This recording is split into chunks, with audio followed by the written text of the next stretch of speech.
Bem-vindo a mais um programa Saúde e Você.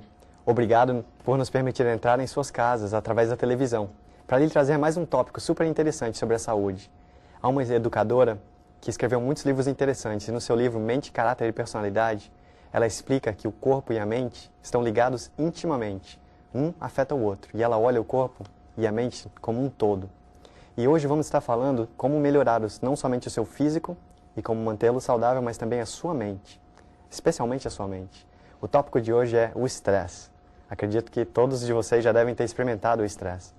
E hoje vamos estar explicando para você e fazendo entender um pouco mais como funciona e como tratá-lo. E para isso temos um convidado muito especial. O nome dele é Dr. César Vasconcelos. Tudo bom, doutor? Tudo bem, Arley. Graças a Deus. Tudo bem. Que bom, doutor. Ficamos felizes que o senhor está aqui conosco. Muito doutor, obrigado. Antes de começar, para que a gente possa lhe conhecer um pouquinho melhor, por que o senhor não nos conta um pouquinho sobre a sua experiência profissional? Pois não, Yarley.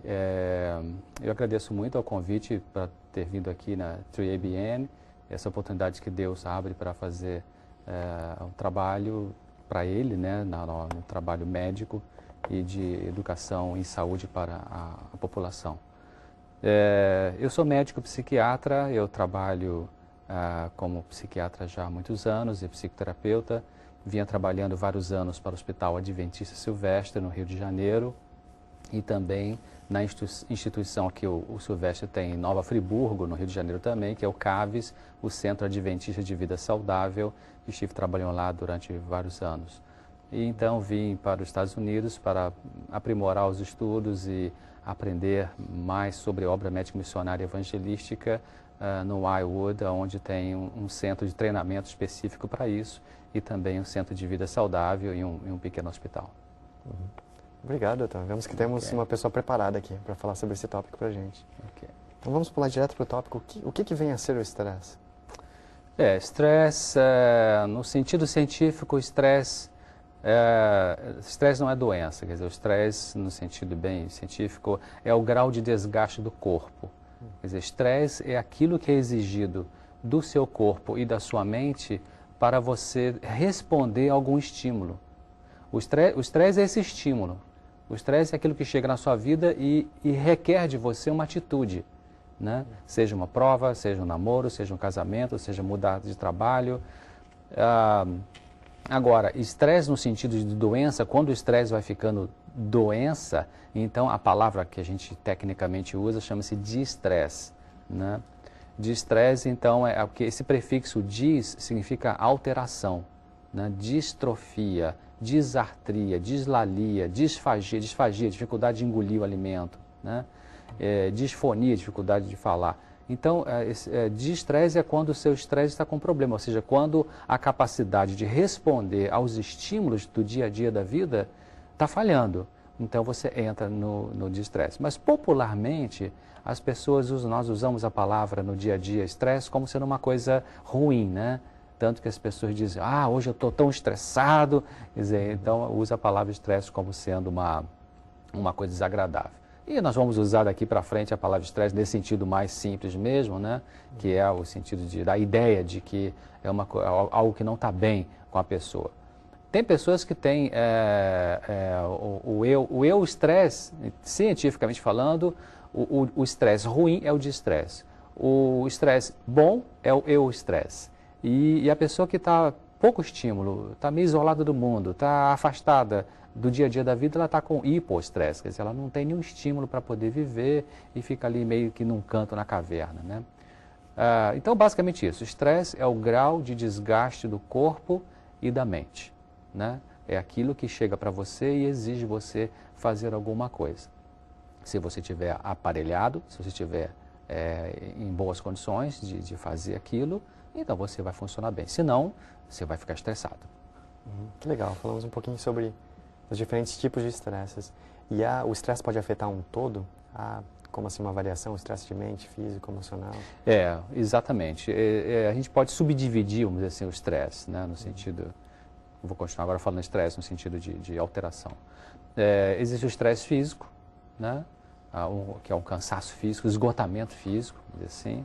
Trabalhou horas demais um dia, então você não aguenta mais, sabe? Então, esse é um estresse físico. O estresse emocional, né, que é quando a sua mente, as suas emoções estão também em pânico, estão numa aflição, você está com muita carga emocional na tua vida, então aquilo está, uau, você já não está aguentando mais, já está ficando explosivo, ou vários tipos de respostas emocionais. Também há o estresse chamado estresse oxidativo, é um estresse bem específico. A pessoa que usa alimentação muito ruim, usa junk food, usa alimentação que não é saudável, então ela pode ter muitos radicais livres que vão lesar o seu DNA. É o chamado estresse oxidativo, que produz, então, a oxidação das células, né, que destrói as células, que faz um envelhecimento precoce. E um outro tipo de estresse é o estresse social, né, que existe por situações diferentes. Um terremoto, né, uma ditadura num país, uma revolução civil, né, um vulcão, sei lá, um furacão. Então, esses problemas sociais, desemprego em massa, isso produz um estresse social, a violência social, né?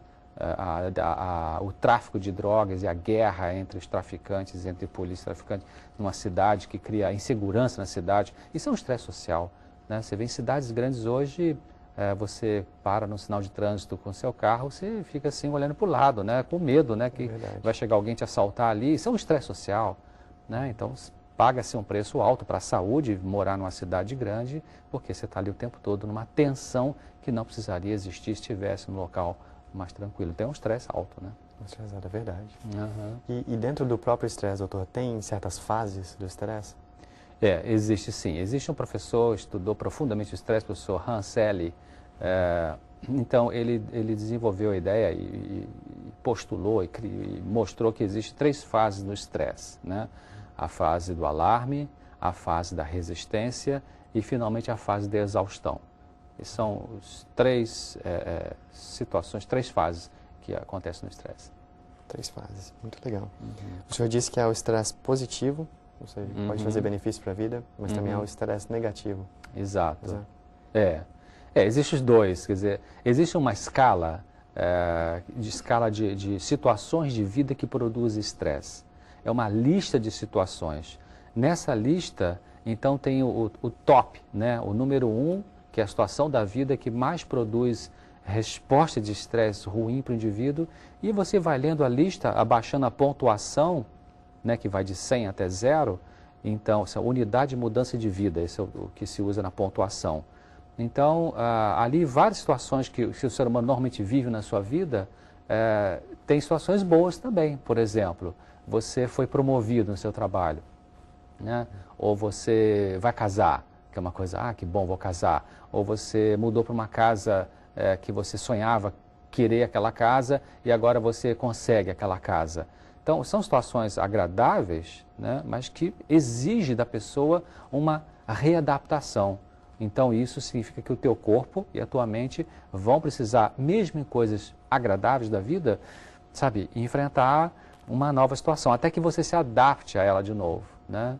E aí você se sente mais confortável. Mas entre o momento que você vai fazer aquela coisa positiva, está chegando o dia do casamento, ou está chegando o dia da prova, né? do teste para a universidade, vestibular ou qualquer prova, né? Então, você fica numa certa tensão, num certo estresse. Depois você passa aquilo, vai se adaptando, resolve o assunto e aí vai ficando sem aquela tensão novamente. Então, nessa escala de estresse, tem coisas positivas e coisas negativas, que vão exigir do indivíduo uma atitude, né? E você sabe que é interessante, os 5 primeiros itens dessa escala do estresse, dos 5 primeiros, 4 têm a ver com família. Quer dizer, o que mais perturba o ser humano em termos de produzir estresse são situações complicadas na família. Primeiro é a morte do cônjuge. Né? Esse é o que causa mais estresse nos seres humanos. Depois vem divórcio, depois separação, depois a prisão de um membro da família, o aprisionamento. E interessante isso, né? São as situações da vida que mais geram estresse no indivíduo. Estresse. Eu achei interessante que o estresse pode ser uma coisa positiva, como você estava falando. Realmente, quando você precisa fazer alguma coisa, o estresse te ajuda a não esquecer. Tá ali, eu preciso fazer, de repente já tomar os passos certos e não esquecer. A usar os talentos que Deus te deu, né? Então, exatamente, você vai usar recursos que até Deus permite algumas coisas para você desenvolver esses recursos. Então, vê uma situação meio difícil para você, ai, será que eu sou capaz, será que não? Deus sabe, então você vai desenvolver aquilo que, na verdade, Deus plantou no teu coração. Isso é um estresse positivo. A gente poderia até talvez comparar um pouquinho com o medo. O medo é uma coisa que a gente não deve ter, mas quando você recebe um susto, você tem aquele medo e isso te ajuda a reagir. O estresse da mesma forma. Se você tem um certo grau não muito alto de estresse, ele te ajuda a reagir na vida. Exato, é isso mesmo. Pode ser um trampolim, né? Um trampolim para você galgar uma posição melhor e uma situação melhor internamente como pessoa, né? Doutor, voltando um pouquinho, que o senhor falou que tem 3 fases para o estresse. Isso. E a primeira dela é alarmes. O senhor poderia destrinchar um pouquinho mais? Vamos falar sobre isso. Acho que é importante sim. Então, são as 3 fases: alarme, né, a resistência e a exaustão. Na fase de alarme, o que é a fase de alarme em relação ao estresse? Fase de alarme é aquela fase em que acontece alguma coisa. Vamos supor, você recebeu a notícia de que um amigo seu está gravemente doente. Você recebe aquela notícia no telefone e aí começam a aparecer no seu corpo, na sua mente, alguns sintomas, né? Que pode ser o aumento da frequência cardíaca, ataque cardíaco, como a gente chama, o coração acelera, né? Aumento da glicemia, você vai ter mais sangue indo para o cérebro, para os músculos, né? Para quê? Para você tomar uma atitude. O que eu faço? Eu pego o carro e vou lá visitar, ou não vou? Então, na fase de alarme, é aquela fase em que acende a luz vermelha e aí, então, o teu corpo começa a se preparar de duas, uma, ou para lutar ou para fugir, né? Um outro exemplo mais simples é você vai pela rua e você vê um cão bravo, um cachorro bravo que vem para cima de você. Aí, naquela hora, é a fase de alarme, do estresse, né? Então, o teu coração acelera, a respiração fica mais forte, a pupila dilata para enxergar melhor, para o processo digestivo. Se você acabou de almoçar, vai parar a digestão para poder aquele sangue que era usado para a digestão ir para os músculos, ir para o cérebro, produzir mais glicose para poder ter energia nos músculos. Para quê? Para você ou lutar naquela hora ali, ou você mandar. Você correr para fugir tem que ter energia, né? Tem que ter glicogênio nos músculos para poder funcionar. Então, na fase de alarme acontece isso, aumento da frequência cardíaca, aumento da glicemia, mais energia no seu sangue, mais sangue que vai para o cérebro para você pensar o que eu faço agora, né? Para os músculos para poder agir, aumenta a frequência respiratória, há uma broncodilatação, seus brônquios se dilatam mais para receber oxigênio e você então conseguir refletir, pensar. Se a situação está temerosa, você pode ter suor na mão, no corpo também, a boca pode ficar seca, que é aquele susto, né, que a pessoa leva, chega até a secar a boca. Alguns sentem aquele frio no estômago, né, aquela quase dor no estômago, e são sintomas principais quando surge a fase de alarme do estresse. Doutor, passando para o próximo passo, a fase da resistência, você pode dar uma explicaçãozinha também para a gente? A fase seguinte é a resistência do estresse, né, alarme, resistência e exaustão. Então, se o evento estressor, aquilo que está causando estresse, que foi o que disparou o alarme, se continua, né, o problema continua, não foi resolvido ainda, dos 2 exemplos que eu dei, o cachorro está ali querendo te pegar, ou o teu amigo está doente e você não tem informação se é grave, quão grave, se vai morrer, se não vai, então o estresse continua. Aí você entra na fase de resistência. Porque o estresse está te perturbando, o teu corpo vai ter que lançar mão de mais recursos para poder lidar com aquilo que está acontecendo dentro dele, do corpo, da mente e do corpo.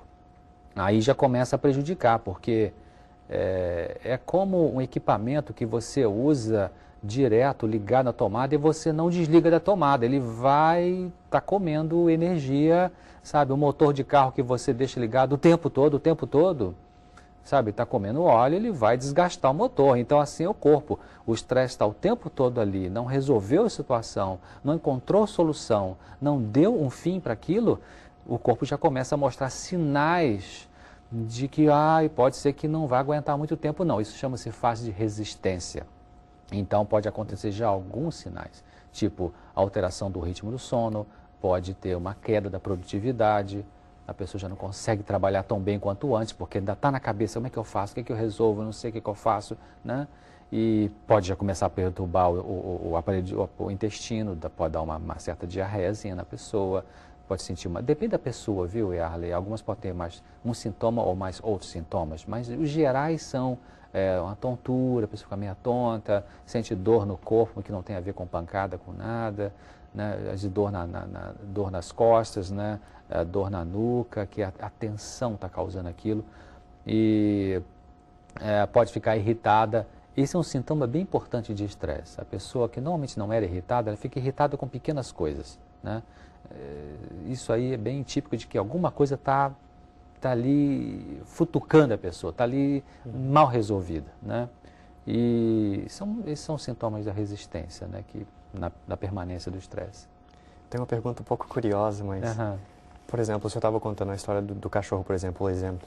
O senhor chega ali, o cachorro está para te atacar, o corpo tira o sangue do seu estômago, se você tivesse comido antes, Isso. e começa a usar em outras áreas para se defender. Isso. E se fosse um exemplo de alguma coisa mais prolongada?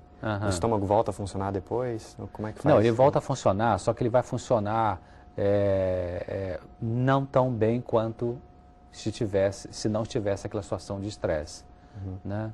Comparação super grosseira, sabe quando você liga o seu notebook, seu laptop, você liga na tomada. Então, o monitor, o screen fica bem brilhante, vamos dizer assim. Se você tira e deixa só na bateria, você vê que ele cai um pouquinho a qualidade da luz que entra ali. Ele funciona, mas está funcionando na reserva, né, que é a bateria, né?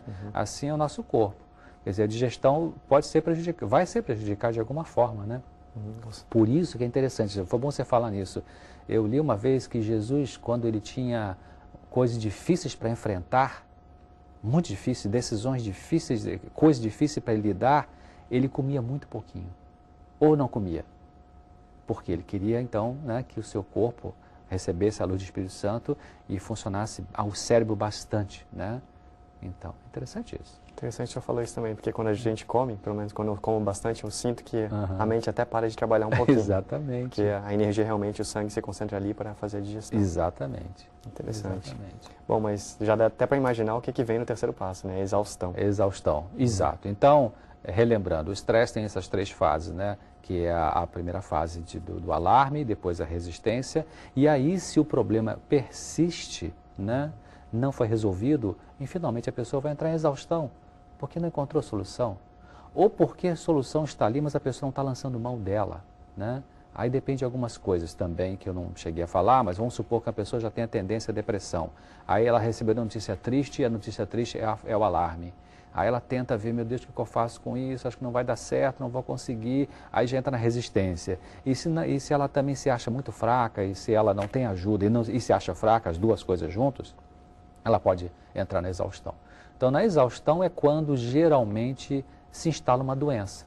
Aí a doença aparece. Pode ser, que doença? Qualquer doença, depressão, pode ser uma doença cardíaca, pode ser uma doença gástrica, pode ser doença sexual, impotência sexual, frigidez sexual. Pessoas em estresse alto, eles perdem a capacidade de funcionar em algum órgão do corpo por causa dessa exaustão, né?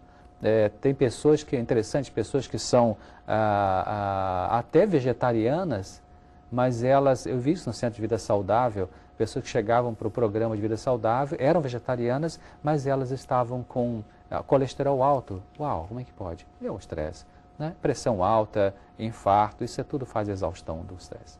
Nossa, quanto problema que causa o estresse, hein? É, muita coisa. E, doutor, qual que é um tratamento para o estresse? Em linhas gerais, o tratamento para o estresse é fundamental o exercício físico. O exercício físico é bom para tudo, né, praticamente, né? Então, vai melhorar a pressão arterial, vai relaxar a mente, né, vai aumentar a serotonina no cérebro, produz um sono bom, melhora a digestão, corrige várias coisas. Exercício físico é muito importante. Diário, se possível, caminhadas ao ar livre. A alimentação vegetariana também é muito importante. Lembra que eu falei que um dos estresses é o estresse oxidativo, ou seja, estresse que vem por alimentação errada, que é cheia de radical livre, né? Até a alimentação que é correta, mas contaminada, vamos dizer assim, né? Como os agrotóxicos, né? Doutor, o que é radical livre? Radical livre são partes da fórmula química de uma substância que elas ficam sobrando naquela fórmula, elas não têm um encaixe perfeito nas reações químicas e, portanto, eles ficam produzindo lesões celulares, produz lesão no DNA que está no núcleo da célula, lá no cromossoma. Então, esses radicais livres são produzidos muitas vezes por estresse emocional, mas também por alimentação inadequada ou por alimentos contaminados, né? Então, do tratamento do estresse, exercício físico, alimentação natural, vegetariana, 3 refeições por dia, um excelente café da manhã, um bom almoço e um lanche leve ou nada à noite, né? Flexibilidade frente a mudanças, agora comportamento, né, para mudar o estresse. A pessoa se tornar mais flexível. Tem pessoas que ficam muito estressadas porque são inflexíveis. Elas não abrem mão de nada. Então fica uma coisa complicada para viver, né? Então tem que ser mais flexível, né?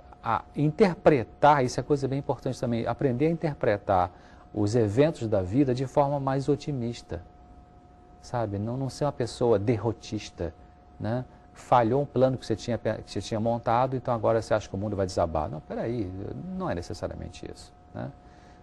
Está indo para o seu trabalho naquele dia, está com a agenda marcada e tudo montado, fura o pneu do carro e aí vai te perder meia hora, 1 hora ali até você trocar e chegar.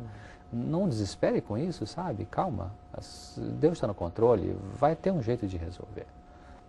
Então, interpretar mais otimistamente os acontecimentos. É bem importante também aprender a ter uma disposição para aprender com todas as coisas. Teve um psiquiatra que estava na Segunda Guerra Mundial, Dr. Viktor Frankl. Ele ficou preso num campo de concentração, ele era médico, psiquiatra, campo de concentração. Então, ao invés de ficar no desespero, ele procurou ter o espero, a esperança, né? Ele então pensou, o que eu posso fazer aqui para ajudar as pessoas no meu papel de médico? O que eu posso fazer aqui para poder sobreviver? Estocar água em algum lugar? E o que eu posso fazer quando eu sair daqui? Que coisa boa eu posso fazer para a humanidade? Olha só. Então, com aquela situação ruim, ele começou a pensar no que poderia ter de bom ali. Então, isso ajuda a resolver o estresse, né? Uma outra coisa muito importante também é as pessoas aprenderem a organizar a vida em função de prioridade, né? Porque no dia a dia, geralmente nós temos muita coisa para fazer, né? E você tem que imprimir uma carta, você tem que digitar um texto, você tem que fazer uma gravação de um programa, você tem que telefonar para alguém, um guest, um convidado para vir, você tem que, sabe, alguém está te procurando e você tem uma pregação que você quer fazer numa igreja, um acampamento jovem, o que eu faço primeiro? Então, às vezes, a pessoa fica muito estressada porque ela coloca primeiro o que deveria estar por último. Por isso que é importante na vida a gente aprender a organizar a vida em função de uma prioridade. Vou te dar um exemplo. Anos atrás, quando estava para ser montado o CAVES, o Centro Adventista de Vida Saudável, lá em Nova Friburgo, do qual eu fui diretor há algum tempo, então foi lá para visitar a instituição, as obras, um administrador americano. E fomos almoçar juntos, a equipe ali que estava trabalhando na construção do Centro de Vida Saudável. E eu pensei, nossa, esse homem ele tem muita responsabilidade, que ele administra uma área para o mundo inteiro de situações, de instituições adventistas, né? Vou perguntar para ele como é que ele faz para colocar prioridade. E perguntei para ele, como é que o senhor faz para colocar prioridade na sua vida? Ele me deu uma resposta muito pragmática, como os americanos geralmente são, né? Muito prática, assim. Ele falou assim, tem coisas que não podem ser feitas amanhã. Eu pensei, ok, eu entendi. Ou seja, o que é que tem que ser hoje? E depois me ajudou, porque eu percebi que muitas vezes eu queria fazer hoje o que podia ser amanhã e queria deixar para amanhã o que na verdade tinha que ser hoje. Então, colocar a vida em função, organizar a vida em função de prioridade. Isso é muito bem importante. Gostei das sugestões que o senhor deu. Atitude positiva, estar preparado para aprender, organização, alimentação, exercícios físicos. Quando você tem estresse, ele libera algumas substâncias químicas más no seu corpo? Isso, foi uma boa pergunta, sim. Sim, libera. Os hormônios do estresse chamado, né? Os corticosteroides e adrenalina são chamados hormônios do estresse. Não que sejam substâncias ruins. Deus não colocou nada no nosso corpo que é ruim. O ruim é quando eu não consigo viver bem, então alguns hormônios ficam desequilibradamente produzidos em mim. Então, a adrenalina é muito produzida no estresse e vai fazer algumas alterações ruins. Por quê? Só rapidamente assim para falar, vamos supor que você fica com medo de uma coisa que é imaginária, né? Só está na imaginação tua, não está na realidade, mas você está com medo. A emoção do medo é a emoção de estresse. Então, é liberada adrenalina. A adrenalina é liberada, ela vai acelerar seu coração, então seu coração vai trabalhar muito, sem precisar. Você está cansando o seu coração, que é um músculo, né? É como deixar o carro acelerado não sei quantas milhas por hora, quilômetros por hora, no ponto morto. Se está no ponto morto, você está parado no sinal vermelho e você está acelerando o carro, lá pisando. Ué, para que está gastando essa energia toda? O sinal está fechado para você? Não precisa acelerar agora. Então é isso, o hormônio de estresse, ele faz o corpo acelerar quando não precisa. Quando não precisa. Ou seja, aí que entra também o exercício físico, a importância dele, né? Liberar essas substâncias químicas através do exercício físico. Exato. Também, através do exercício físico, você acaba eliminando o radical livre que você estava falando. Exatamente. Através, descarrega adrenalina, né? Exatamente. Doutor, uma perguntinha interessante para você agora. Lazer e estresse, ajuda? Ter várias horas de lazer ajuda com o estresse? Boa pergunta. Boa pergunta porque, você vê, geralmente no mundo moderno as pessoas estão muito aceleradas, né? Elas quase não tiram tempo para lazer. Mas é fundamental. Deus fez o dia com 24 horas, né? E teoricamente 8 horas para trabalhar, 8 horas para você dormir e 8 horas para você ter devoção pessoal, exercício físico, comunhão com a sua família, comunhão com Deus e lazer, né? E fez o mundo, né, em 6 dias e um 7º dia para lazer, para o descanso, para o louvor, para a comunhão, para o relax, né? Olha que interessante. Então, o lazer frequente é importante. É importante o lazer, descansar. Lazer tanto para você se recrear, quanto para você relaxar, as duas coisas, né? Fora lazer, ainda mais umas coisinhas, você evitar se automedicar. Tem pessoas que tomam remédio por conta própria. Ah, porque a vizinha falou que é bom, porque meu pai, que minha tia, porque a comadre, isso aqui. Não faz isso. Medicação não deve ser usada por conta própria. Tem que ser orientada por um profissional em saúde, que é um médico, né? Aprender a aceitar os próprios limites. Tem coisa que a gente pode, tem coisa que não pode. Isso é muito importante. E também aceitar que, na verdade, talvez nós precisamos mudar a relação afetiva com as pessoas. Isso é importante para o estresse. Muito obrigado, doutor. Essa palestra foi realmente cheia de informações. Obrigado. Um prazer ter estado aqui. E para você que estava em casa, espero que tenha gostado desse programa. Muito obrigado pela sua participação e esperamos vê-lo na próxima vez, no próximo programa. Então, até mais.